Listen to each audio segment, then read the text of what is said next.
گرنجیدان بە پەروەردە و خوێندن دەواازەی پێشکەوتنی هەرنەتەوەیەکە و ئایندەی وڵاتیش بە ئاستی خوێندەواری تاکەکانی کۆمەلگا بەستراوەتەوە. لەو چوارچێوەیەشدا بەشی ڕێکخراوە جەماوەریەکانی مەڵبەندی سۆرانی کۆمەڵی دادگەری سمینارێکیان بۆ مامۆستا مەڕوان گەڵاڵی لە ژێرناونیشانی ڕۆڵی قوتابیان لە بنیاتنانی کۆمەلگا ساز کرد. دیارە یەکێک لە سیفەتەکانی کۆمەلگای پاشکەوتوو بریتە لە نەخوێندەواری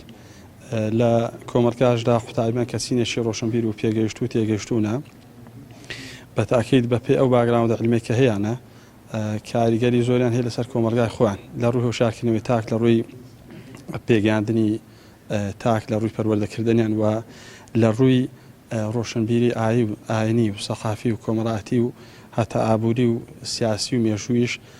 کاریگەریشی ڕاستەوخۆم باشەر هەیە لەسەر کۆمەلگاکان. گرنجیدان بە خوێندن و پێگەاندنی قوتابیەکی هۆشیار و داهێنەر بەستراوەتەوە بە ئاستی پێشکەوتنی سیستەمی پەروەردە و خوێندن لە هەر وڵاتێکدا، بەڵام قەیران و گرفت و کێشەکانی پەروەردە و فێرکردن لە کوردستاندا هێندە زۆر و ئاڵۆزن کارێکی کردووە زانکۆکان و ناوەندەکانی خوێندن کەمترین ڕۆڵ و نەخشیان لە پێشخستنی کایە جیاوازەکانی کۆمەلگەی کوردەواریدا هەبێت. ئەمەش بۆ هەیمەنەی حیزبی بەسەردامەزراوە پەروەردەیی و زانستیەکان و بوونی گەندەڵیەکی بێشومار دەگەڕێتەوە.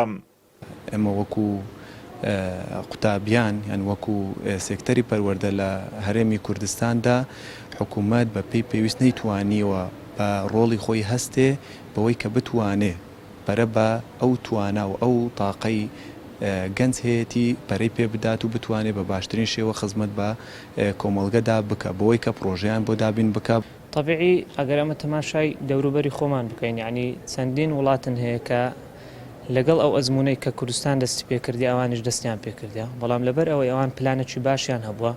تەنها بیریان لە لای تێرکردنی جیرفانی خۆیان نەبووە دەسەڵاتدارانیان خەمیان لە خەڵکەکەی خواردیە،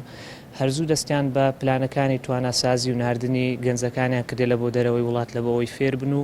ئەو ئەزمونەی کە لەوێ فێریە بنبینەوە لە بۆ وڵات و گۆڕانکاری پێ بکەن. بەڵام ئەوەی مەوەی باس کرد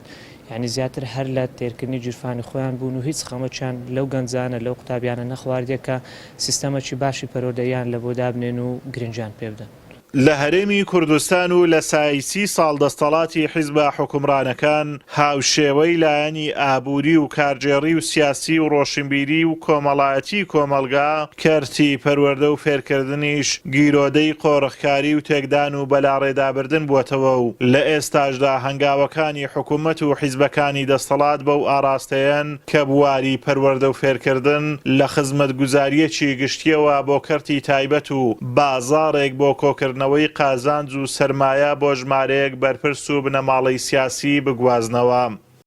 ئازاد ئۆمەراوی کەناڵی ئاسمانی پەیام، قەزای سۆران.